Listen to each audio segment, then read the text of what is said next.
Oke, welcome to Total Politik. Ya, kak dulu gelap, gimmick lama, tapi masih efektif.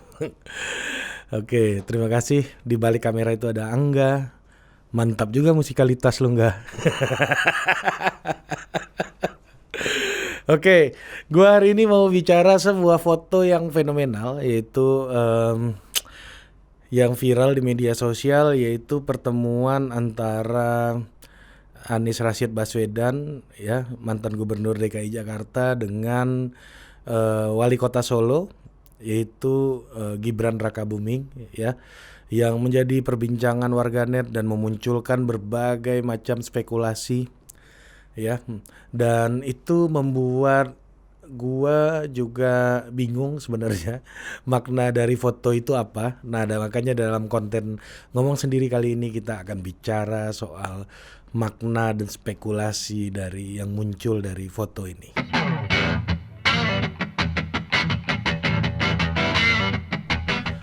Oke, menarik foto ini karena sesuatu yang muncul di publik itu tidak pernah dari ruang kosong gitu ya. Ada istilahnya, sebuah kebenaran itu tidak dari ruang kosong.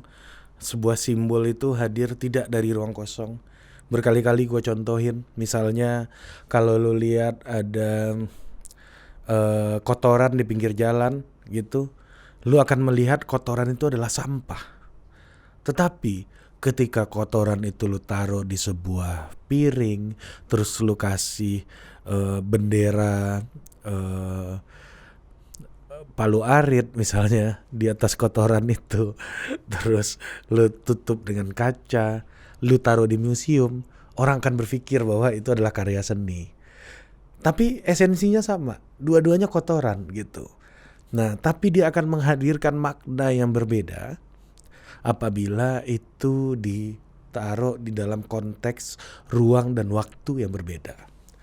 Nah, misalnya Mas Anies Baswedan berfoto dengan wali kota, misalnya wali kota Depok gitu misalnya. Orang nggak akan melihat ini sebagai sebuah peristiwa yang terlalu besar gitu ya. Ya, pertemuan biasa antara dua pejabat publik gitu ya. Yang satu menjabat gubernur, yang satu menjabat wali kota. Orang nggak akan melihat ini peristiwa yang besar, apalagi Depok wali kotanya PKS dan Mas Anies sangat dekat dengan konstituen-konstituen PKS ya. Jadi ini kayak pertemuan orang yang berada dalam satu kutub politik yang sama aja ya. Jadi biasa, pertemuan biasa. Tetapi karena konteksnya Gibran Rakabuming adalah anak Presiden Jokowi, ya, yang mana Presiden Jokowi adalah orang yang menjadi pusat kekuasaan nasional, foto ini menjadi spesial karena orang yang cinta Presiden Jokowi dan orang yang benci Presiden Jokowi adalah main course di dalam kontestasi politik nasional kita. Orang yang cinta Presiden Jokowi dan orang yang benci kepada Presiden Jokowi. Nah, untuk menuju 2024, orang yang cinta terhadap Presiden Jokowi itu terkanalisasi dalam sosok Ganjar Pranowo hari ini. Karena Gubernur Jawa Tengah, Gubernur Ganjar dianggap sebagai orang yang secara atributif sangat mirip dengan Pak Jokowi. Bahkan ada istilah Little Jokowi, Jokowi kecil, Mas Ganjar. Karena bukan hanya soal kemiripan, tetapi juga Mas Ganjar merupakan orang yang menjadi kanalisasi atau orang yang dianggap sebagai simbol pemersatu semua orang yang mencintai Pak Jokowi. Ya, lewat survei Kompas kemarin jumlahnya ada sekitar 11-15% orang yang sangat cinta pada Pak Jokowi, ya. Ini angka yang sudah pasti mendukung Mas Ganjar gitu.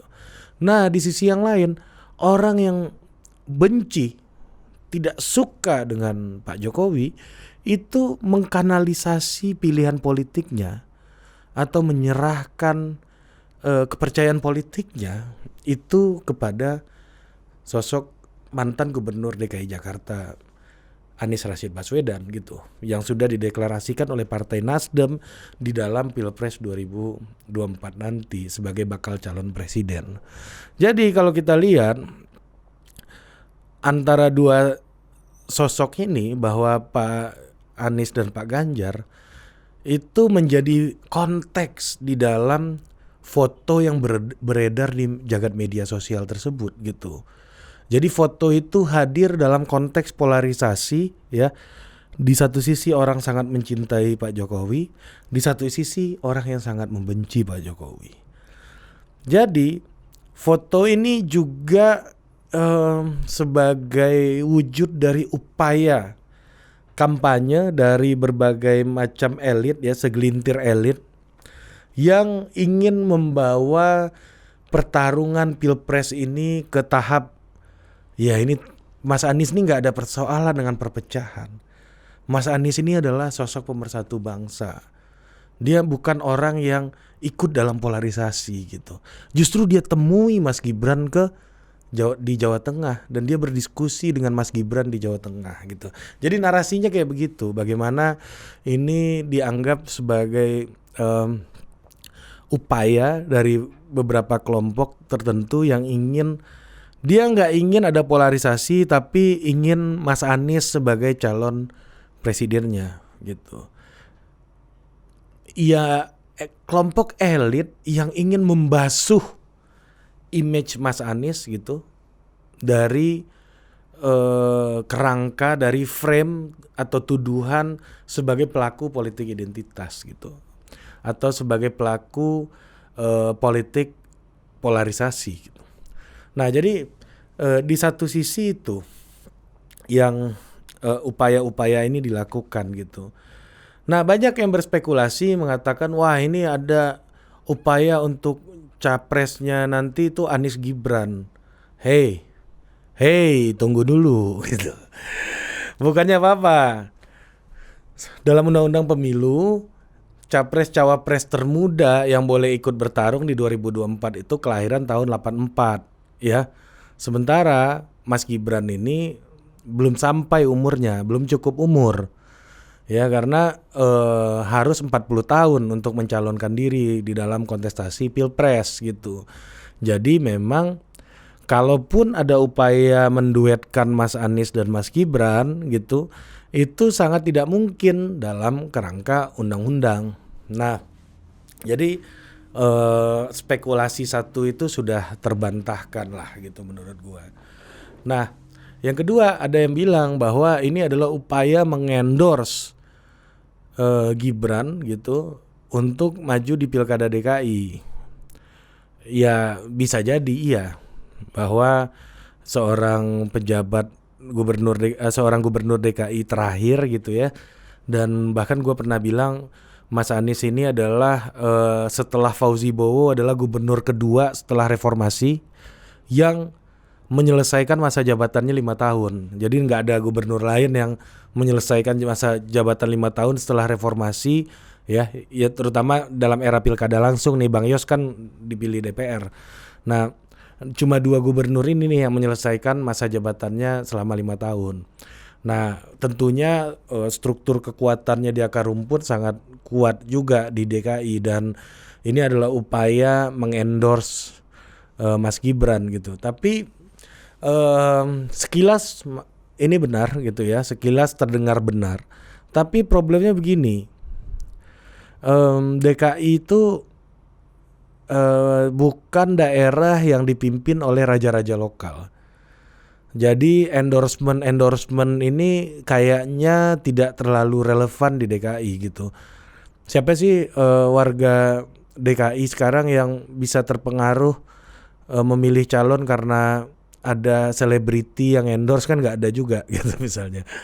Nah dalam konteks ini itu pertama, ini bukan daerah yang terbangun lewat patron klien raja lokal seperti banyak daerah-daerah lain, sehingga endorsement seorang pejabat menjadi faktor penentu.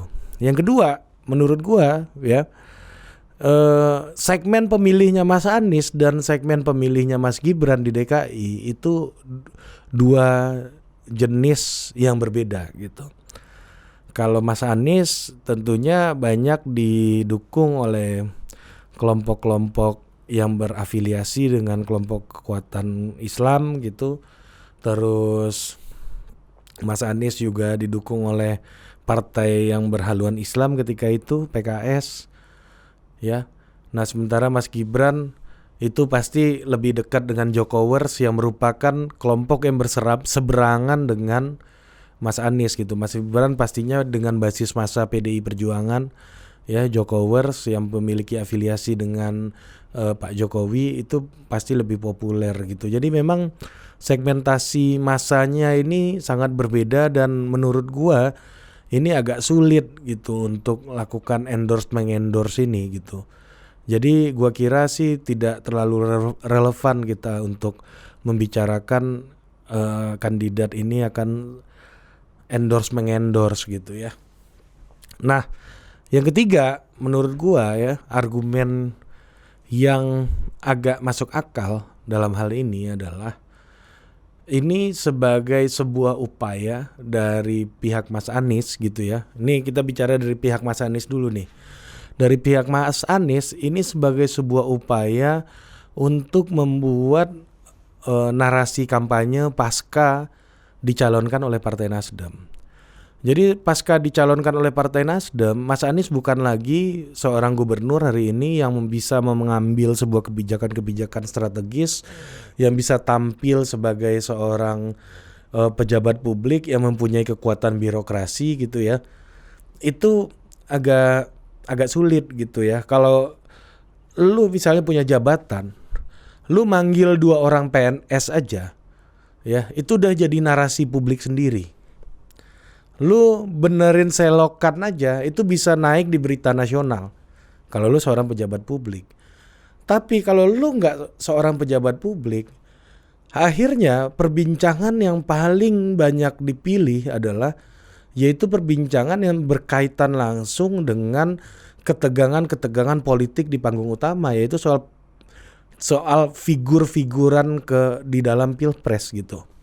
Jadi karena Mas Anies tidak pegang kekuatan birokrasi, kekuatan pemerintahan lagi, maka berbagai macam hal yang terkait dengan pertarungan pilpres itu akan membuat sosok Mas Anies semakin relevan dan semakin dibicarakan. Nah, bahkan kemarin pas Mas Anies ngomong di salah satu side eventnya G20, NEF-nya Bloomberg gitu ya, itu Mas Anies kembali dibicarakan karena bukan karena sebuah kebijakan atau sebuah tindakan atau sebuah keputusan yang diambil, tapi karena di G20 itu ada Presiden Jokowinya ya.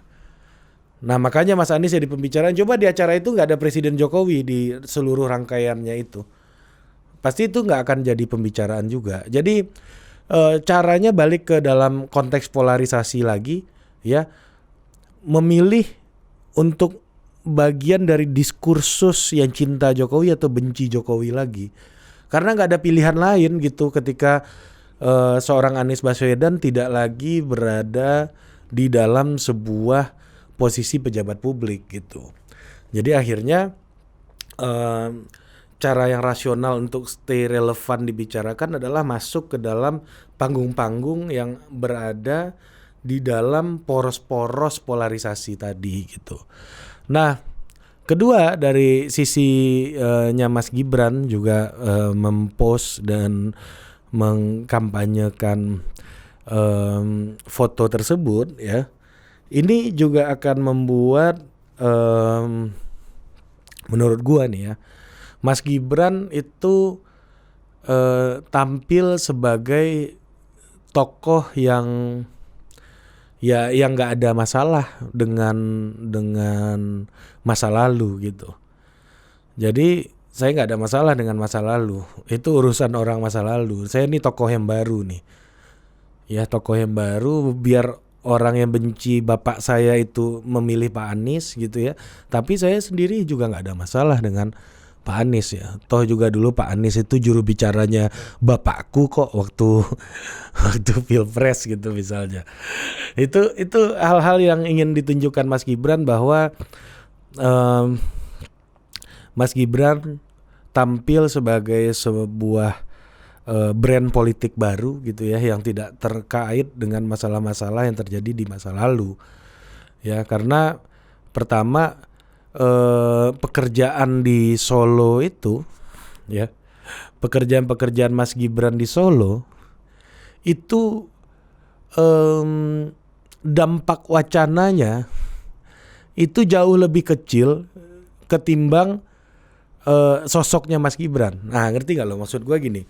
Mas Gibran ini sosoknya udah terlalu besar untuk mengerjakan hal-hal Solo gitu. Hal-hal yang levelnya Solo karena dia anak presiden gitu. Ini masalah kecil. Problem Solo itu masalah kecil buat Mas Gibran gitu. Jadi ketika di satu sisi dia ingin bicara dengan publik nasional ya. Entah itu tujuannya nanti mau ke DKI atau mau ke Jawa Tengah ya. Dia harus mengambil